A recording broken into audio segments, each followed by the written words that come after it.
Morning विद्यार्थी मित्रांनो, आज आपल्याला रोटेशनल डायनॅमिक्स मधला थर्ड पार्ट सुरू करायचा आहे. आपण 2 पार्ट याच्या आधी पाहिले. या रोटेशनल डायनॅमिक्समध्ये ती सुरुवातीला पहिल्या तासामध्ये आपण सर्क्युलर मोशननी सुरुवात केली होती. म्हणजे सर्क्युलर मोशन म्हणजे काय, त्याच्यानंतर त्याचे रिलेटेड असलेले वेगळं फिजिकल क्वांटिटी, त्याच्यानंतर युनिफॉर्म सर्क्युलर मोशन म्हणजे काय, नॉन युनिफॉर्म सर्क्युलर मोशन म्हणजे काय, आणि त्याच्याशी रिलेटेड असलेल्या जेवढ्या काही फिजिकल क्वांटिटी आहे त्या फिजिकल क्वांटिटी डायरेक्शन आपण पाहिजे.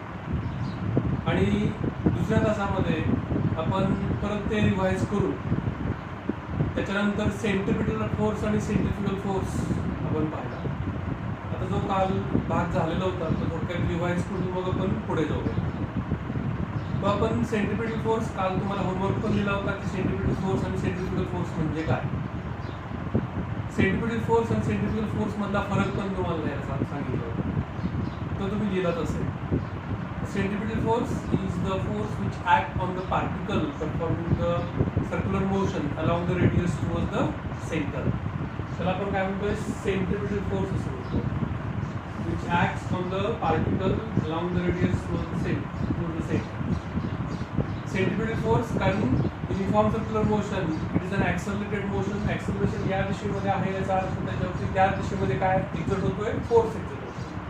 आणि या फोर्सची किंमत पण पाहिली आपण की जी तुम्ही अशी लिहू शकता, mr⍵² magnitude of centripetal force, किंवा तुम्ही त्याला असं लिहू शकता mv²/r. कारण v = r⍵ हे रिलेशन वापरलं तर तुम्हाला mr⍵² किंवा mv²/r असं लिहिता येईल. सेंट्रिपिटल फोर्स काय कशासाठी गरजेचं आहे, तर सर्क्युलर मोशन तयार करण्यासाठी गरजेचं आहे. हा जर ॲक्ट झाला नाही तर सर्क्युलर मोशन तयार होणारच नाही. कारण याच्यामध्ये इथं या दिशेमध्ये एक्सेलरेशन आहे, त्या दिशेमध्ये फोर्स एक्झर्ट होतोय, आणि हा फोर्स वेलॉसिटीची डायरेक्शन काय करतो, मेंटेन करतो.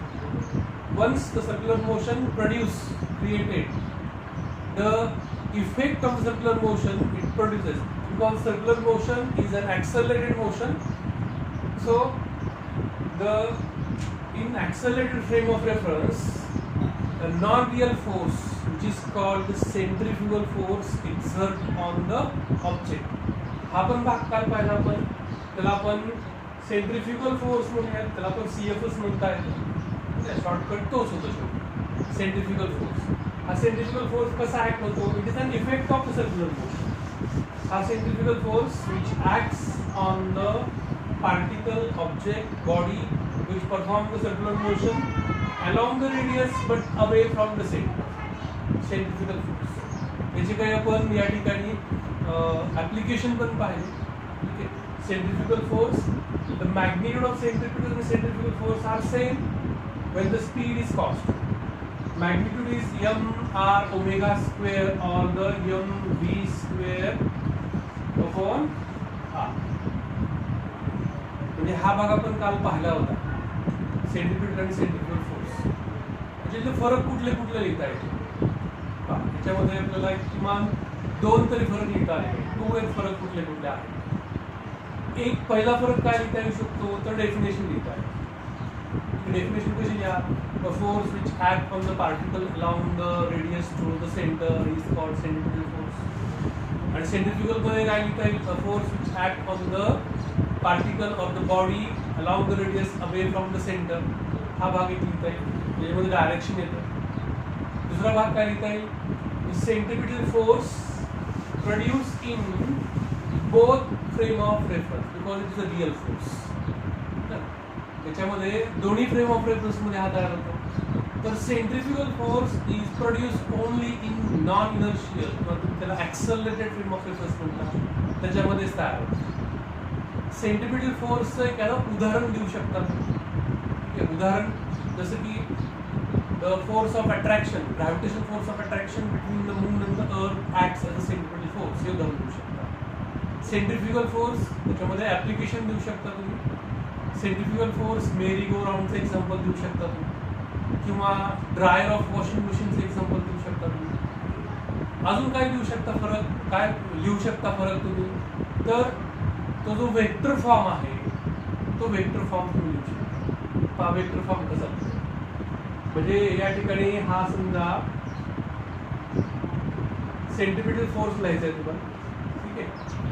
It is minus of m omega square r bar असं लिहिता येईल तुम्हाला, because the direction of r bar आणि F r opposite in centripetal force. आणि सेंट्रिफ्युगल मध्ये काय लिहिता येईल, सेंट्रिफ्युगल फोर्स मध्ये मायनस साइन फक्त काढून टाका. त्याचा अर्थ कसं असेल, direction of r bar and centrifugal force is same. असे चार फरक तुम्हाला सेंट्रिपिटल आणि सेंट्रिफ्युगल फोर्स मध्ये लिहिता येईल. आता याच्यानंतर तुझं पुढचं आर्टिकल जे आहे ते असं आहे, ऍप्लिकेशन आहे. आज आपल्याला दोन ऍप्लिकेशन फक्त पाहिजे. इथून खरा तुमच्या चॅप्टरला सुरुवात होती. इथंपर्यंत झालेला भाग जो आहे फक्त सेंट्रिपिटल आणि सेंट्रिफ्युगल फोर्स सोडला होता. याच्या आधीचा भाग तो 11वीत झालेला आहे, जो इंट्रोडक्शन पार्टमध्ये आपण इथं पाहिलेला आहे, रिवाइज केलेला आहे. आता इथून पुढे आपल्याला पाहायचं आहे ते म्हणजे ऍप्लिकेशन. ऍप्लिकेशनमध्ये अगदी सुरुवातीला पाहता आहे तर याच्यामध्ये vehicle on the plane application of circular motion मिळतं. पुस्तकात जसं दिलेलं आहे application of circular motion.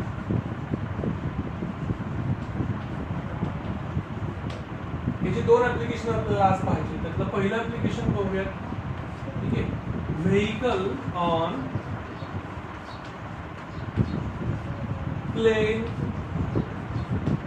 Horizontal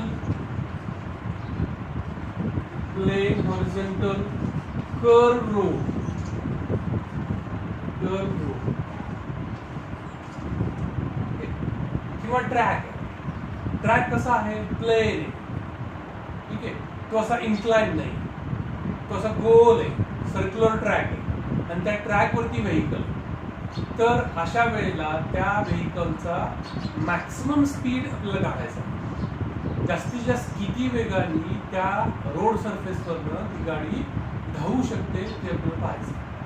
अगदी साधा सोपा आहे. बघूया आपण काय कसं आहे. Vehicle on a plane horizontal road. याच्यावरती तुम्हाला प्रश्न कसा येऊ शकतो, derive the expression for the maximum speed of the vehicle on the plane horizontal curve road or the curve track, ठीक आहे. तर त्या ट्रॅक वरती येतं. या ठिकाणी सुरुवात कशी करायची आहे, काय लक्षात ठेवायचं सुरुवातीला अशा वेळेला एक्सप्रेशन डिराईव्ह असं विचारलं असेल तर डायग्राम लक्षात ठेवायची. याची डायग्राम कशी काढली आहे, त्याचा व्हर्टिकल क्रॉस सेक्शन व्ह्यू काढला. मग तिथूनच सुरुवात करायची असते, ठीक आहे. आपल्याला काय काढायचं आहे ते लिहूया. मॅक्सिमम स्पीड, जास्तीत जास्त किती वेगाने आपल्याला कार व्हेइकल चालवता येईल अशा ट्रॅकवरनं, सर्क्युलर ट्रॅकवरनं. जो ट्रॅक कसा आहे, हॉरिझॉन्टल आहे, प्लेन आहे, ठीक आहे. मॅक्सिमम स्पीड काढायचं आहे. मग सुरुवातीला काय करायचं, आपल्याला डायग्राम काढूयात आपण. डायग्राम कशी आहे, let us consider vertical cross section. सुरुवात वाक्य, ठीक आहे. Vertical cross section view of the vehicle and the track. Suppose that this is the vehicle, tempo, okay. Suppose that this is C is the center of the track, ठीक है. असा track केलेला कसा आहे तो, horizontal आहे, plane आहे. Let us consider a car of mass m. A car of mass m which is on a circular track which is plane or which is horizontal. A track of a radius r. त्या ट्रॅकचा radius किती आहे, r. दोन गोष्टी झाल्या, m आणि r काय सांगितलं. m is mass of the vehicle, r is the radius of the track. म्हणजे हे अंतर, हा c काय सेंटर आहे त्या ट्रॅकला. त्याचं त्याला व्हर्टिकल क्रॉस सेक्शन व्ह्यू पाहतोय. So this is first considered part. Then the forces which exert on the vehicle are. किती वेगवेगळ्या प्रकारचे फोर्सेस एक्झर्ट होत आहेत. फर्स्ट द mg which acts always vertically in the downward direction. मी फोर्स लिहिला की त्याची डायरेक्शन लिहिणं अपेक्षित आहे, डायरेक्शन लिहायचीच आहे. the weight that is mg which acts vertically in the downward direction. At the same time, according to Newton's third law of motion, every action has an equal and opposite reaction. So the normal reaction exerted by the road surface on the vehicle is n, which is vertically in the upward direction. This is the normal reaction exerted by the road surface, which is always normal to the road surface. Then the force of friction, force of friction which is between the surface of the road and the tire. This force is a static force of friction. Okay, that is force of friction which exerts between the tire and the road surface towards the center of the track. These are the forces which exert on the vehicle which is moving on the circular track.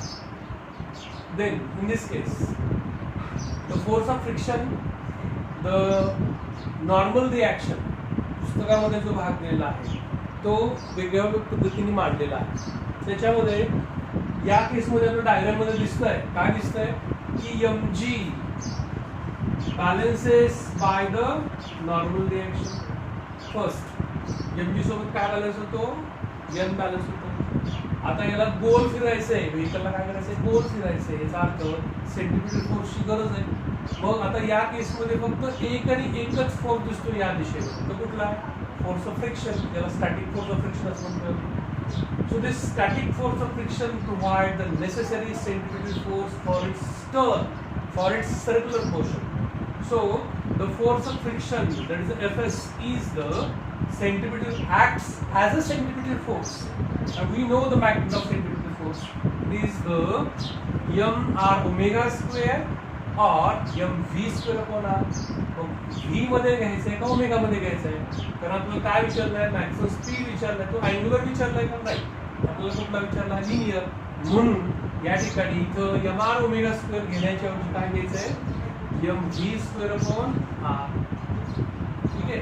Force of static friction is mv square upon r and mg is the n. हे दोन equation समजले. mg is equal to n and force of static friction is equal to mv square upon r. But the force of friction has the upper limit. The maximum force of friction is the, हा board छोटा आहे, ठीक आहे. The force of friction, force of static friction हा 11वी झालेला भाग आहे. It is the mu s into n. That is the maximum limiting force of friction is the mu s into n. म्हणजेच काय, तर याच्यामध्ये हा mu s जो आहे तो mu s काय, कोएफिशिएंट ऑफ स्टॅटिक फ्रिक्शन, आणि n काय आहे, नॉर्मल रिएक्शन. कारण हा mu s कशावरती अवलंबून असतो, कोएफिशिएंट ऑफ फ्रिक्शन तो अवलंबून असतो फोर्स ऑफ फ्रिक्शन आणि नॉर्मल रिएक्शन या दोघांच्या रेशोवरती अवलंबून असतो. पण याच्यामध्ये नॉर्मल रिएक्शन कशावरती अवलंबून असते, वेटवरती अवलंबून असते.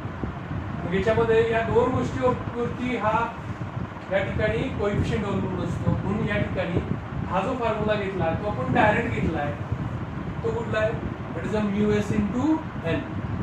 तर याच्यामध्ये या ठिकाणी इथं आपल्याला हा mv स्क्वेअर अपॉन r आणि mg is equal to n आणि fs इज इक्वल टू काय आहे, mu s into n.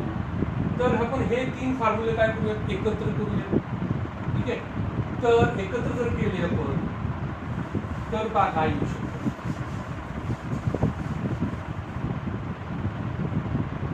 mg बरोबर काय आहे, n. ठीक आहे.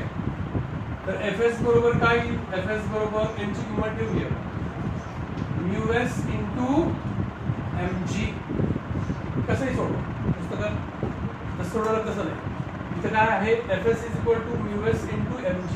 Put this value of fs in this expression.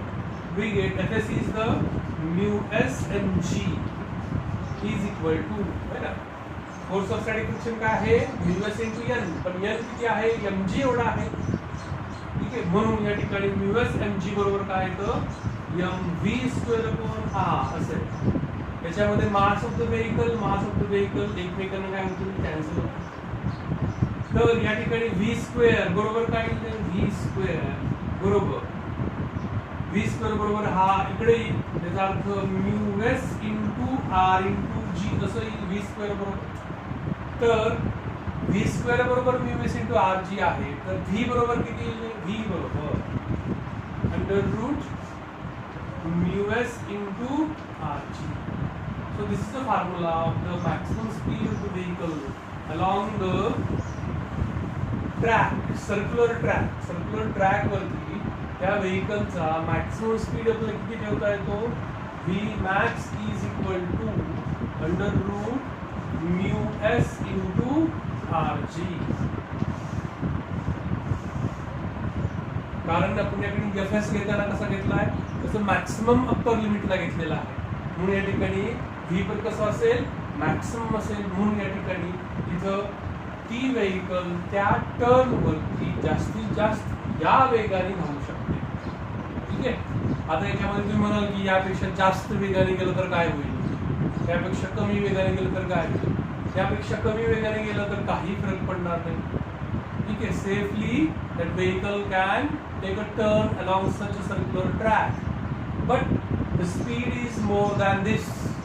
यापेक्षा जर वेगाने जर गाडी गेली तर काय होऊ शकतो तर फोर्स ऑफ फ्रिक्शन हा कमी पडू शकतो आणि फोर्स ऑफ फ्रिक्शन जर कमी पडला तर गाडी काय होईल या ठिकाणी सेंटिपिटल फोर्स त्या गाडीला भेटणारच नाही आणि सेंटिपिटल फोर्स जर नाही भेटला तर गाडी टर्न घेऊ शकणार नाही. त्याचा अर्थ गाडी जसा असा टर्न आहे गाडीला टर्न घ्यायचा आहे. फोर्स ऑफ फ्रिक्शन जर कमी पडला त्याच्यापेक्षा वेगाने गाडी गेली तर फोर्स ऑफ फ्रिक्शन कमी पडेल आणि cannot take the turn. The vehicle is in danger of being thrown off from the road. गाडी स्लिप होऊ शकते, गाडी या ठिकाणी टॉपल होऊ शकते. तर टॉपल ही केस कशी आहे पुस्तकात ते बॉक्स दिले ना त्या बॉक्समध्ये टॉपलचा एक भाग दिला पण तो भाग पाहण्याच्या आधी हा भाग होतो. त्या ठिकाणी यापेक्षा जर जास्त वेगाने गाडी गेली तर या ठिकाणी काय होऊ शकतं गाडी स्लिप होऊ शकते, घसरू शकते. या ठिकाणी हा काय झाला maximum safety speed of the vehicle. त्याला सेफ्टी स्पीड कम होऊ शकते. ठीक आहे. तुम्ही जर बऱ्याच वेळेला पाहिलं असेल की प्रवास करत असताना रोडच्या कडेला जिथं टर्न आहे तिथं टर्नच्या कडेला असा एक बोर्ड असतो गोल. ठीक आहे. त्या गोल बोर्डमध्ये असं चिन्ह असतं ना आणि चिन्हाच्या मध्ये लिहिलं असतं काय 30 याचा अर्थ काय त्या टर्न वरनं या ठिकाणी तुम्हाला 30 km/h या वेगाने जायचं. त्यापेक्षा जास्त वेगाने गेलात तर तुम्हाला तो टर्न भेटणारच नाही. तुमची गाडी कशी जाईल ते सरळ जाईल. असा अनुभव घेण्याचा प्रयत्न करायचा नाही. त्याच्यामध्ये इथं ऍक्सिडेंट होऊ शकतो. आता याच्यानंतर पुढचा भाग पाहायचा. हा एक भाग झाला, हे एक ऍप्लिकेशन झालं की आपण सेफ्टी स्पीड काढला. आपण हा सेफ्टी स्पीड आता तो टॉपलचा एक याच्यामधला भाग जो त्या बॉक्समध्ये तो पाहायचा आहे. तो असा समजा हा टर्न आहे, ट्रॅक आहे आणि हा जो सेंटर आहे हे व्हेकल आहे. ठीक आहे. 2 व्हीलरसाठी वेगळा भाग येऊ शकतो, 4 व्हीलरसाठी वेगळा येऊ शकतो. 4 व्हीलर घेतला समजा आपण तर 4 व्हीलरमध्ये जे 4 वेगवेगळ्या ठिकाणी टायर ज्यामध्ये टेकतात त्या प्रत्येकाचा यन सारखाच येईल असं नाही. ठीक आहे. आणि गाडीची उंची जास्त असेल तर त्याचा सेंटर ऑफ ग्रॅव्हिटी पण उंच जाऊ शकतो सीची. ठीक आहे. आता पहा या ठिकाणी इथं फोर्स ऑफ फ्रिक्शन कसा आहे असा. ठीक आहे. आणि याच्यामध्ये जो सेंट्रिफ्युगल फोर्स ऍक्ट होणार आहे सेंट्रिफ्युगल फोर्स. ठीक आहे. हा सीजी वरती गेल्यामुळे किंवा एन वरती गेल्यामुळे या ठिकाणी तो फोर्स काय होऊ शकतो असा टॉर्क तयार होऊ शकतो. ठीक आहे. जास्त वेगाने गाडी गेली या टर्नवरनं तर ती गाडी अशी अशी होऊ शकते. ठीक आहे. गाडी काय होऊ शकते अशी होणे कलंडणे तर आपण काय म्हणतो टॉपल असतो. पण तो भाग फक्त आपल्याला माहितीसाठी नाही टॉपलिंग कधी होतं. ठीक आहे. या ठिकाणी इथं जर तो भाग वेगळा असेल ठीक आहे तर याच्यामध्ये या ठिकाणी याच्यानंतरचं आपण दुसरं ऍप्लिकेशन पाहायचं आहे ते म्हणजे if the any object in vehicle which moves त्याला या ठिकाणी वेल ऑफ डेथ असं म्हणलेलं त्यांनी किंवा त्याला वॉल ऑफ डेथ असं पण म्हणलं. ठीक आहे. तर दुसरं ऍप्लिकेशन पाहायचं आहे ते म्हणजे त्याला तुम्ही वेल ऑफ डेथ म्हणले वेल ऑफ डेथ. याचाही या ठिकाणी स्पीड काढायचा आहे. तो स्पीड काय कुठला काढायचा आहे तर आपल्याला आता मिनिमम स्पीड काढायचा. ठीक आहे.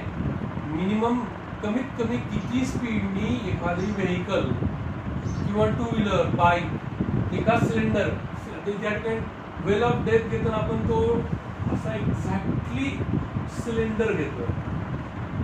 कसा घेतोय आपण? Exactly cylinder. कारण बोर्डाच्या पुस्तकात सिलेंडर आहे म्हणून. ठीक आहे. ऍक्च्युली हा असा असतो का? वेल ऑफ डेथ नसतो. तो कसा असतो? तो वेल ऑफ डेथ असं असतो. अशा प्रकारचं वेल ऑफ डेथ असतं. पण तसं घेतलंय का त्यांनी? नाही घेतलं. असं घेतलं. असं तर असं. ठीक आहे. या ठिकाणी इथं एक्झॅक्टली कसा आहे? हॉरिझॉन्टलला परपेंडिक्युलर आहे. समजा त्या व्हेकलला आपण पॉइंट कन्सिडर करूया. पॉइंट ऑब्जेक्ट कन्सिडर करूया. तात्पुरतो आपण त्या व्हेकल ऑफ मास m, ठीक आहे, which revolve in a horizontal circle in a cylindrical well which has a radius r. समजा या ठिकाणी हा त्याचा c हा सेंटर आहे. तर व्हेकल अशी फिरते म्हणजे कुठल्या हॉरिझॉन्टल सर्कल मध्ये फिरेल ती व्हेकल. या डॉटेड लाईननी मी तो सर्क्युलर पाथ काढतोय. ठीक आहे. त्याचा रेडियस किती आहे? r एवढा आहे. व्हेकल कुठे आहे? इथे आहे. ज्याचं मास किती आहे? m एवढा आहे.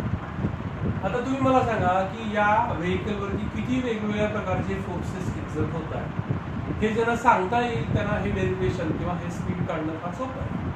पहा, फोर्स कुठले त्याचं वजन असेल which acts vertically in downward direction, that is mg, which acts vertically in downward direction. And the normal reaction, again the normal reaction is normal to the surface. Surface कसा आहे? असा आहे. नॉर्मल म्हणजे काय? परपेंडिक्युलर. याचा अर्थ normal reaction कसं असेल? असं असेल नॉर्मल रिएक्शन. ठीक आहे. आणि फोर्स ऑफ फ्रिक्शन कसं असेल? तो force of friction vertically in the upward direction. तो फोर्स ऑफ फ्रिक्शन काय करतोय? त्या व्हेकलला खाली पडू देतो, तिथेच ठेवतो. जर तो या ठिकाणी व्हेकल स्पीड मध्ये नसेल, थांबलेली असेल, तर व्हेकल खाली पडून जाईल. पण तो स्पीड मध्ये आहे, ठीक आहे, म्हणून ती व्हेकल खाली पडत नाही. मग मिनिमम किती स्पीड आपल्याला हवा आहे? तो मिनिमम स्पीड आपल्याला काढायचा. या ठिकाणी वरच्या दिशेमध्ये कुठला फोर्स आहे? Force of static friction. या दिशेमध्ये कुठला आहे? Normal reaction. खालच्या दिशेमध्ये कुठला आहे? mg. आता या केसमध्ये पहा, इथं कोण कुणाला बॅलन्स करतोय? तर force of friction balances the weight of the vehicle, that is mg. And the normal reaction, that is n, provide necessary centrifugal force, that is n is equal to mv square upon r. ठीक आहे. दोन equation काय आले? काय? Fs is equal to mg, वरचा force खालचा force. आणि गोल फिरतो याचा अर्थ या दिशेमध्ये फोर्स एक्झर्ट होणं अपेक्षित आहे. म्हणजे हा force normal reaction acts as a centripetal force. n is equal to mv square upon r. मग याच्यामध्ये या ठिकाणी या एक्झाम्पलमध्ये, ठीक आहे, या एक्झाम्पलमध्ये या उदाहरणामध्ये हा जो फोर्स ऑफ फ्रिक्शन जो आहे याचं मॅक्सिमम फोर्स ऑफ फ्रिक्शन आपल्याला घ्यावं लागेल. तो मॅक्सिमम फोर्स ऑफ फ्रिक्शन आपण याच्या आधी पण पाहिला आधीच्या उदाहरणामध्ये. हा फोर्स ऑफ फ्रिक्शन की जो कसा आहे? Maximum it's upper limit. Maximum force of friction is the μs into n. याची किंमत काय काय काय पाहिजे आपण? μs into n. तर याच्यामध्ये या ठिकाणी इथं पण तो जो फोर्स ऑफ फ्रिक्शन जो आहे तो force of friction always less than or equal to असेल. ठीक आहे. म्हणजे हा फोर्स जो आहे तो फोर्स ऑफ फ्रिक्शन याच्यापेक्षा कसा असेल? Always less than or equal to असेल. म्हणजे याच्यामध्ये मॅक्सिमम ही व्हॅल्यू आहे. ठीक आहे. म्हणजे याच्या एवढा, ठीक आहे, किंवा याच्यापेक्षा लहान असं म्हणून. म्हणजे या केसमध्ये हा जो फोर्स ऑफ फ्रिक्शन जो आहे तो कन्सिडर करताना कसा कन्सिडर करतोय आपण? It is less than or equal to the μs into n. तर याच्यामध्ये हा जो फोर्स ऑफ फ्रिक्शन जो आहे त्याची किंमत की जी आपण mg ठेवली होती, आपण ती mg ठेवली आपण. तर याच्यामध्ये हा mg इथं ठेवला आपण less than or equal to μs. n म्हणजे काय इथे दिले आपण?